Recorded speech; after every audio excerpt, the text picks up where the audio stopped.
everyone, welcome back to my channel guys. This is Kushi here. Welcome to another Tech Mahindra series. तो last year काफ़ी सारे मैं series अपने channel पे upload करी थी. अब चाहे तो वो भी चेकआउट कर सकते हैं. काफ़ी कुछ इन्फॉर्मेशन है उसके अंदर.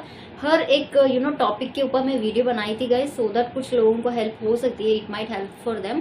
तो बहुत सारे ऐसे भी देख रहे हैं अभी राइट नाउ, जो भी कुछ लोगों को डाउट है, कमेंट कर रहे थे. कुछ लोग मुझे इंस्टाग्राम पे भी मैसेज कर रहे थे रिगार्डिंग दिस ट्रेनिंग पीरियड के बारे में, स्पेशली ट्रेनिंग पीरियड के बारे में. तो पूरा यही बोलने वाली हूँ गाइस, स्पेशली सर्टिफिकेशन के बारे में इस वीडियो में पूरा बताने वाली हूँ. मेक श्योर करें पूरा वीडियो देखें. उसके बाद ही आप कुछ कमेंट्स होते हैं तो नीचे रखना, आपके डाउट्स होते हैं तो वो नीचे पूछ लेना, ठीक है. तो जैसे कि certification it start from 21 to 30 के अंदर होता है, पूरा मिला के 10 दिन. सर्टिफिकेशन को ही फिर से OJT फेज भी बोला जाता है, ठीक है. तो सर्टिफिकेशन जैसे कि क्या आपने सीखा है, ठीक है. Company wants to know whether the employee is capable और नॉट. कितना तक ये कैपेबल है, इनको जॉब प्रोवाइड करनी है कि नहीं करनी है, कंटिन्यू करनी है कि नहीं करनी है. कंपनी देखता है in this only 10 days, right. तो स्टार्टिंग से डे 1 से लेके डे 20 तक आपने क्या सीखा है, वही जाके यहाँ 21 से लेके 30 तक पूरा आपका एवरीडे टेस्ट होता रहता है. 21 day, 22, 23, 24 and coming to the last 3 days of OJT is like 28, 29 and 30. ये काफी ज्यादा इंपॉर्टेंट है क्योंकि इतना ज्यादा कोई वहाँ पे आपको हेल्प करने के लिए कोई नहीं होता. क्योंकि इनिशियली जो भी 21 से लेके 27 डे तक कोई ना कोई वहाँ पे होता है. It may be your trainer, it may be your SME. काफी सारे ऐसे लोग होते हैं वहाँ पे आपको गाइड करने के लिए, ठीक है. कॉल्स वहाँ पे वो भी सुनते हैं कि क्या बोलना है, क्या क्या करना है. वहाँ पे आपको गूगल चैट पे वहाँ पे आपको लिख के ईजी उन्हें बोलते हैं, ठीक है. तो कुछ इस टाइप में होती है. But coming to the last 3 days कुछ आपको भी आइडिया आ जाता है डे 21 से आपने क्या किया हुआ है, OJT कैसा होता है, लाइव कस्टमर्स के साथ कैसे आप बात कर सकते हैं. आपको भी थोड़ा बहुत आइडिया आ जाता है regarding each and every query, ठीक है. अगर कस्टमर्स का कोई भी क्वेरी होता है रिगार्डिंग दिस, सेम अगर वही आ जाता है तो आपको कोई हेल्प के लिए जरूरत नहीं पड़ती, क्योंकि आपको वो क्वेरी पता है. कस्टमर को क्या बोलना है वो भी पता है, कस्टमर को क्या मेल करनी है वो भी पता है, कस्टमर के साथ कैसे चैट करनी है वो भी आपको पता है, राइट. तो इसलिए थोड़ा बहुत आपको भी आइडिया आ जाता है. 7 days पूरा OJT फेस में आप रहते हैं, सुबह से लेके शाम तक यही चलता रहता है. कुछ ऐसे टारगेट्स दे देते हैं, ठीक है. ओवरऑल सर्टिफिकेशन OJT प्रोसेस क्या होता है यही बोलने वाली हूँ गाइस, ठीक है. तो जैसे कि 21 लाइव कॉल स्टार्ट हो जाते हैं, ठीक है. जैसे कि इनिशियल आपने सब लोग, if you are a group of 20 people if not 30 people, ठीक है, एक ही ट्रेनर के साथ आप एवरी डे उसी सेम मीट पे वहाँ पे गूगल मीट पे ज्वाइन होते रहते हैं सुबह से. बट यहाँ से पूरा प्रोसेस चेंज हो जाता है फ्रॉम डे 21 से, ठीक है. क्योंकि इतने सारे लोग को एक एक कॉल को हैंडल करना, उनको क्या बोलना है ये बोलना पॉसिबल नहीं है एक ट्रेनर के साथ, ठीक है. तो इसलिए यहाँ पे SMEs को असाइन करते हैं. SME यानी कि सब्जेक्ट मैटर एक्सपर्ट. उनको पता है कि क्या बोलना है, क्या क्या करना है, ठीक है. तो उनको असाइन कर देते हैं 5 मेंबर्स इफ नॉट 4 मेंबर्स, ठीक है. तो थ्रू आउट द डे हम उन्हीं के साथ वहाँ पे थ्रू आउट द 10 days उन्हीं के साथ हम वहाँ पे मीट पे होना चाहिए सुबह से लेके शाम तक, ठीक है. अगर हम कॉल रिसीव करते हैं तो वो वहाँ पे सुनते हैं गाइस, प्रॉब्लम को क्या बोलना है क्या क्या है वो पहले ही बोल देते हैं. इफ नॉट हम वहाँ पे होल्ड पे रख सकते हैं. आपको भी पता है कि होल्ड कैसे करते हैं, अनहोल्ड कैसे करते हैं, कस्टमर का क्वेरी कैसे उनका प्रीवियस हिस्ट्री कैसे निकाला जाता है, डैशबोर्ड कैसे होती है फ्लिपकार्ट स्मार्ट असिस्ट का, ठीक है. तो सब कुछ आपको भी आइडिया होता है, राइट. तो यही वहाँ पे SME को बोलना पड़ता है कि कस्टमर ये पूछ रहा है, कस्टमर का प्रॉब्लम ये है, he wants to cancel his order. If not delivery time change करना चाहता है, इफ नॉट कोई भी ऐसे related order related, non order related काफी सारे ऐसे क्वेरीज आते हैं, ठीक है. तो वो आपको पूरा ध्यान में रखना पड़ता है. वही कस्टमर का क्वेरी होता है, वही जाके वहाँ पे SME को बोलना है प्रॉपर तरीके में, ठीक है. कहीं आप बात ऊपर नीचे कर दिए तो फिर से वहाँ पे गड़बड़ हो जाएगी. क्योंकि जैसे कि आप क्वेरी को सुनते हो कस्टमर की साइड से, वही आपके SME को भी बोलना है, क्योंकि उनको वही सुन के उसको बाद आंसर देते हैं, ठीक है. तो इसलिए मेक श्योर करें प्रॉपर तरीके में जो कस्टमर ने आपको बोला है वही जाके आपको SME के साथ बोलना है, ठीक है. तो मेरा तो ईमेल प्लस कॉलिंग का चैनल है, ठीक है. तो उनको साथ कॉल पे भी बात करनी है, साथ ही साथ ईमेल भी रखना है. तो उसको अकॉर्डिंग वहाँ पे सब कुछ ईमेल वही वहाँ पे कुछ टैम्पलेट्स होते हैं वो उठा के दे देते हैं, क्या बोलना है क्या क्या है. पहले ही कॉल होल्ड पे रखते हैं ना, तो उस टाइम पे कुछ ऐसे 5 minutes इफ नॉट 3 minutes का गैप होता है. तो उस टाइम पे ऐसे में पूरा बता देते हैं कि कैसे बोलना है, क्या क्या बोलना है. अगर उनको इन्वॉइस चाहिए तो इन्वॉइस डाउनलोड करके पूरा उनको PDF में कन्वर्ट करके उनको मेल पे अटैच कर देना है, ठीक है. तो यही बोलना है, तो स्ट्रेट टू पॉइंट बता देते हैं, वही जाके हम वहाँ पे कस्टमर को बोल देते हैं, वहाँ से एक कॉल क्लोज हो जाती है। ठीक है, तो अगर मेरी बारी हो गई है then the SME will go to the another candidate. ठीक है, क्योंकि 4 मेंबर्स है, कुछ ऐसे पर डे टारगेट्स होते हैं कि everyday 5 calls if not 3 calls एक एम्प्लॉय के साथ करवानी है ओजीटी फेस में, क्योंकि ओजीटी कॉल्स ऑडिट होती है थ्रू आउट द डे। हमने कितने कॉल्स किए हैं, कैसे बात किए हैं, ओपनिंग का स्क्रिप्ट कैसा होता है, एंडिंग क्लोजिंग का स्क्रिप्ट कैसा होता है, ईच एंड एवरीथिंग ये मार्क्स के अंडर आते हैं। It's like an exam for us. ठीक है, 21 से लेके 30 डे तक पूरा मिला के 10 दिन का पूरा एग्जामिन करते हैं। ऑडिट का एक स्पेशल टीम होती है, वो वहाँ पे चेक करते हैं ईच एंड एवरी कॉल कि हमने कैसे बात किया है।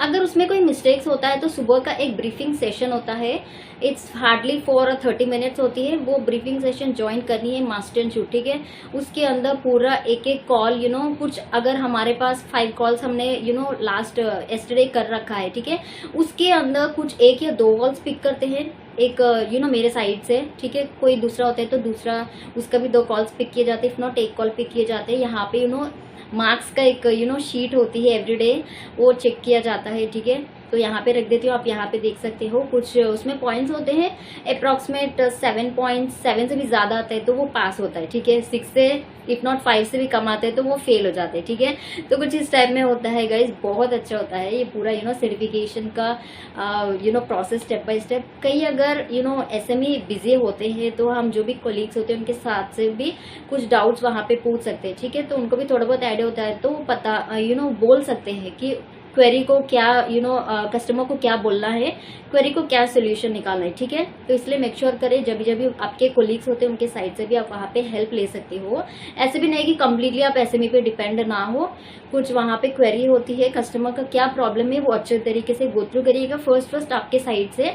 उसके बाद जाके कस्टमर की हिस्ट्री चेक कीजिएगा पूरा। ठीक है, जो भी उनके पेमेंट्स है, इफ नॉट ऑर्डर डिलीवर्ड है, रिटर्न है, कैंसिलेशन है, क्या क्या है, सब कुछ एक बार रिफंड है। ठीक है, सब कुछ चेक कीजिएगा एंड उसके बाद जाके जो भी आपको समझ में आया है वो एसएमई को बोल देना। ठीक है, तो उसके साइड से ऐसे ऐसे हो जाते हैं। आपको भी at the last stage initial जो भी 3 डेज होते हैं इंपॉर्टेंट होते हैं, 8, 9, 10, वो टाइम पे अगर एसएमई ना हो तो आप एक सेफ साइड से आपके साइड से जो भी क्वेरी आता है वो आप अकेले सॉर्ट आउट कर पा सकते हो। ठीक है, तो गाइज ऐसे होती है। और उसके बाद जाके यहाँ पे एवरीडे आपकी कॉल्स ऑडिट होती है उसकी। ठीक है, तो उसी के ऊपर आपको कहाँ पे फ्लॉ है, कहाँ आप पिक कर सकते हैं, आपकी वॉइस कहाँ पे मॉड्यूलेशन होनी है, सब कुछ वहाँ पे आपका कॉल सुनाया जाता है वहाँ पे। एंड उसके बाद जाके उसके अकॉर्डिंग आपने ओपनिंग स्क्रिप्ट कैसे करी थी, आपका नाम बताया है, कस्टमर का नाम बताया है, कस्टमर के नाम आपने 3 टाइम्स लेना है। ठीक है, कॉल पे throughout the call you have to take the customer name 3 times. वो आपने वहाँ पे लिया कि नहीं लिया। कॉल अगर होल्ड पे करते हो तो वहाँ पे एक्नॉलेज किया कि नहीं किया कस्टमर को, thank you for being on hold, if not can I place your call on hold, ऐसे कुछ वर्ड्स होते हैं वहाँ पे। थ्रू आउट द स्क्रिप्ट आपको प्रैक्टिस करनी है।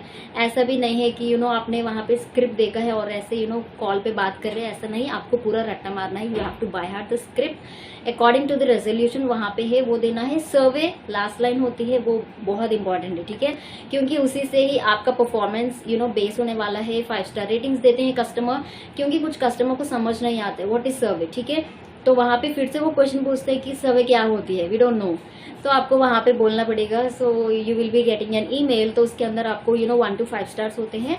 Based upon the conversation you can give 5 star rating, if not 4 star rating, depend upon your interest. ऐसे कुछ आप थोड़ा बहुत हिंट दे सकते हैं। ठीक है, in order to receive the 5 star performances, right.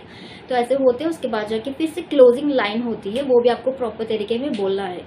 Thank you for being with Flipkart, have a nice day, ऐसे कुछ वर्ड्स होते हैं। आप आपके अकॉर्डिंग भी आप वहाँ पे अप एंड डाउन कर सकते हैं, बट मेक श्योर करिएगा पूरा स्क्रिप्ट आप फॉलो करिएगा, क्योंकि स्क्रिप्ट के अकॉर्डिंग ही आपको वहाँ पे कॉलिंग का मार्क्स दिया जाता है। That's very important, right. ठीक है, उसमें 1-2 अगर मिस भी कर जाते हैं तो you have to follow each and every point. Detail में आना चाहिए आपको। ओपनिंग, उसके बाद फिर से कस्टमर को नेम पूछना है, एक्नॉलेज करना है, उसके बाद उनको पर्पस कि किस पर्पस में आपने उनको कॉल किया है वो भी बोलना पड़ेगा, ठीक है। तो ऐसे कुछ होते हैं पॉइंट्स, यहाँ पे रख देती हूँ। अगर मेरे पास वो स्क्रिप्ट का पेपर होता है तो ठीक है, तो यहाँ पे रख देती हूँ, आप वहाँ पे देख सकते हो। शायद अभी 2 साल हो गया है तो स्क्रिप्ट के अकॉर्डिंग कुछ चेंजेस भी आए होगा, आई डोंट नो। ये 2021 के टाइम का है जैसे कि मैं बोल रही हूँ, ठीक है। तो कुछ इस टाइप में होता है। थ्रू आउट द ओजीटी बहुत अच्छा होता है गाइस, इतना ज्यादा आपको डरने की कोई बात नहीं है इसके अंदर। जो कि बेसिक क्वेरीज आती है, बहुत ही सिंपल क्वेरीज असाइन करते हैं आपको। स्टार्टिंग में ही रिटर्न एंड रिफंड के इतने ज्यादा तो आपको नहीं देते। बेसिक जो भी इनवॉइस है ऑर्डर रिलेटेड कि हमारा ऑर्डर कहाँ तक आया है, we just want to know our order status, तो ऐसे कुछ होते हैं बेसिक के, वो आपको असाइन कर देते हैं, ठीक है, इनिशियली। क्योंकि आपको भी पता, उनको भी पता है कि आपको कुछ नहीं आता, अभी अभी आए हुए हो। कुछ लोग का एक्सपीरियंस होते हैं, कुछ लोग फ्रेशर है, ठीक है। इंग्लिश प्रॉपर तरीके में बोल नहीं पाते। कुछ यहाँ पे कस्टमर्स होते हैं तो इंग्लिश बोलते हैं, you have to switch the language according to them. कुछ लोग यहाँ पे हिंदी में बात करते हैं तो आप फिर से हिंदी को स्विच करना पड़ेगा। तो कस्टमर किस तरीके में, किस लैंग्वेज में बोलते हैं, तो आपको बहुत ही स्पॉन्टेनियस होने स्विच करना पड़ेगा लैंग्वेजेस को, ठीक है। तो ये भी बहुत ध्यान में रखना चाहिए, इफ नॉट यहाँ पे भी मार्क्स कट डाउन हो सकते हैं। तो रही बात कैसे क्लियर करनी है, क्या क्या है, अगर आपके पास कुछ प्रॉब्लम्स के कुछ ऐसे एग्जांपल्स होते हैं तो उसको रेजोल्यूशन लिख के रख लीजिएगा, इन ऑर्डर टू कभी भी ऐसा सिचुएशन आ जाता है कि ऐसे में बिजी होते हैं, कोई भी ऐसा नहीं होता आपके साथ हेल्प करने के लिए, तो कुछ ऐसे एग्जांपल्स रेजोल्यूशंस होते हैं तो उसके साथ आप वहां पे इजीली कस्टमर को फोन पे बोल पाते हो पूरे, ठीक है। तो ऐसे कुछ आप मार्क्स वहाँ पे इंक्रीज कर सकते हैं। जैसे कि मैंने बोली थी, कहाँ पे आपको वॉइस ज्यादा बढ़ानी है, कहाँ पे आपको लो करनी है, कहाँ पे आपको उनको थैंक यू बोलना है, उनका नाम लेना है। अगर आप ये सारे चीजें फॉलो करते हैं तो सर्टिफिकेशन क्लियर करने के चांसेस बहुत ज्यादा होते हैं गाइस। मैथ्स काफी कम लोग फेल हो जाते हैं कि कभी कभार उनको रेजोल्यूशन, प्रॉपर तरीके का रेजोल्यूशन नहीं मिलता, उन चीजों में फेल हो जाते हैं। ज्यादा टाइम तक लॉन्ग पॉजेस लेते हैं कि क्या बोलना है पता नहीं, सोच में पड़ जाते हैं, इफ नॉट डर के मारे कुछ बात ही नहीं आती, तो उस टाइम पे लॉन्ग पॉज होने से भी वहां पे मार्क्स कट डाउन होने के चांसेस होते हैं, ठीक है। तो उस टाइम पे भी फेल होने के चांसेस ज्यादा होते हैं। तो मेक श्योर करें जब आप बोलते हो तो बहुत ही फास्ट भी मत बोलिएगा कि कस्टमर को समझ नहीं आए तो फिर से वो पूछते हैं कि क्या बोल रहे हैं आप, I didn't get you, can you repeat it, ऐसे बोलते हैं तो फिर से वो नेगेटिव मार्क्स के अंदर काउंट होने स्टार्ट हो जाते हैं, ठीक है। तो इसलिए मेक श्योर करें जो भी आपके अगर कुछ बोलने का आपको प्रॉब्लम होती है तो मेक श्योर करें कुछ वहां पे लाइंस लिख के रख लें। कस्टमर का नाम लेना तो कस्टमर का नाम वहां पे ले, क्योंकि कभी कभार नहीं, काफी टाइम ऐसे होता है, मेरे साथ भी स्टार्टिंग में ऐसे ही हुआ था कि मैं कस्टमर का नाम इनिशियल डेज में मैं भूल गई, क्योंकि वहां पे 3 बार कस्टमर का नाम लेना पड़ता है कॉल पे, ठीक है। तो मैं उसके बाद से वहां पे कस्टमर का नाम लिखना स्टार्ट कर दी थी। अगर मैं भूल जाती हूँ तो फिर से वहां देख के मुझे याद आ जाती, ठीक है। उनका क्वेरी क्या है वो भी मैं लिख के रखती थी, रेजोल्यूशन क्या है वो भी मैं लिख के रखती थी, क्योंकि कॉल करने के बाद फिर से वो लोग, कुछ लोग होल्ड पे होते हो, कुछ लोग वहां पे कॉल कट कर देते, ठीक है। तो उस टाइम पे हमको वहां पे कुछ टाइम मिल जाता है फिर से कस्टमर को कॉल करके बोलने का। तो मीनवाइल मुझे यहाँ पे हैंड स्क्रिप्ट लिखना है वो मैं यहाँ पे लिख के रख देती थी। उसके बाद जाके मुझे बहुत ईजी हो जाता था कि देख के आंसर करना, इट्स वेरी इजी। कॉल भी वहां पे बहुत कम टाइम पे क्लोज हो जाता था, ठीक है। तो पर डे यहाँ पे अगर टारगेट्स पूछते हो तो मिनिमम 3 कॉल्स आपको लेने होते हैं। अगर आपका through out the calling channel होता है तो आपको पूरा कॉल्स मैक्स 5 इफ नॉट 10 तक तो आपको जाएगा, ठीक है। मेरा कॉलिंग प्लस ईमेल है तो मुझे ईमेल भी रखना है as well as the same time मुझे कॉलिंग भी करनी है, ठीक है। तो इसलिए यहाँ पे हमको हार्डली दिया गया है per day 3 through out the OGT, पूरा मिला के 10 डेज यही चलता रहा, 3 इफ नॉट 4 इफ नॉट 5 ऐसे कुछ, ठीक है।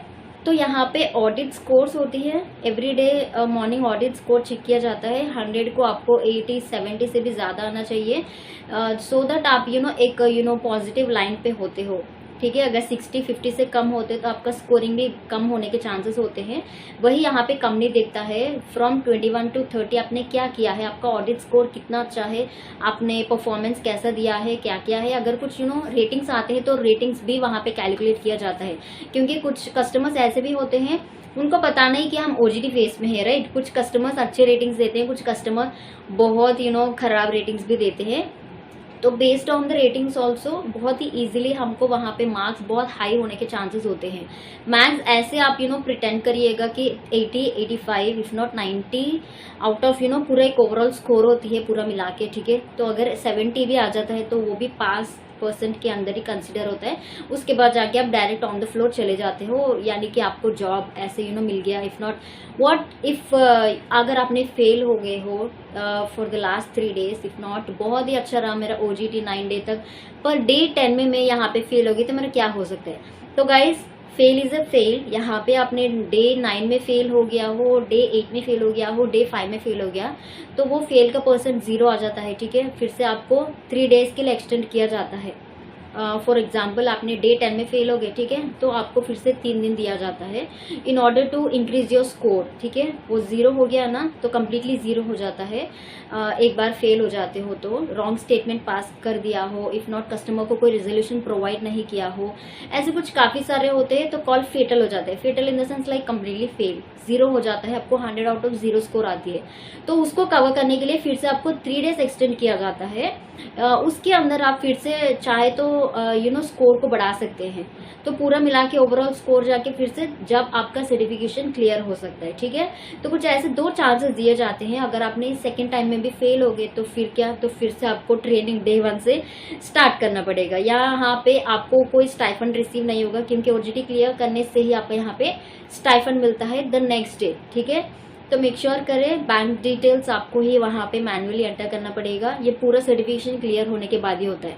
अगर आपने सर्टिफिकेशन क्लियर नहीं किया है, फिर से आपका 3 दिन वहाँ पे वेस्ट जाने वाला है, फिर से रिजल्ट आने में टाइम जाने वाला है, फिर से उस पर भी आपने अगर पास नहीं हुआ है, फिर से आपको 3 दिन वहाँ पे जाने, ऐसे इट्स लाइक अ साइकिल हो जाती है। फिर से अगर उस पे भी आपने पास नहीं हुआ, तो यहाँ पे लास्ट चांस में भी अगर आपने पास नहीं हुआ है तो फिर से आपको ट्रेनिंग स्टार्टिंग से लेना पड़ेगा। तो यहाँ पे आपका कोई स्टाइपेंड नहीं मिलेगा, कोई सैलरी नहीं मिलेगी। फिर से आपको फर्स्ट डे 1 से पूरा स्टार्ट करना पड़ेगा, ठीक है। कोई नया बैच होता है तो वो बैच के साथ आप फिर से इंक्लूड होते हो, आपका बैच आगे चले जाता है ऑन द फ्लोर के लिए, ठीक है। तो कुछ इस टाइप में होता है। मेक श्योर करें ऐसे सिचुएशंस में ना आए, बहुत अच्छे तरीके से आप OJT दे। एंड कुछ डाउट होता है तो let me know in the comment box. Video बहुत बड़ी हो गई है, आई नो। ऐसे ही जॉब रिलेटेड वीडियो से, इन्फॉर्मेशन वीडियो से कनेक्टेड रहना चाहते हैं तो प्लीज मेरे चैनल को सब्सक्राइब कर लीजिएगा। मैं मिलती हूँ दूसरे एक अच्छी वीडियो के साथ गाइस, तब तक के लिए अपना ख्याल रखना। Take care, stay blessed and bye.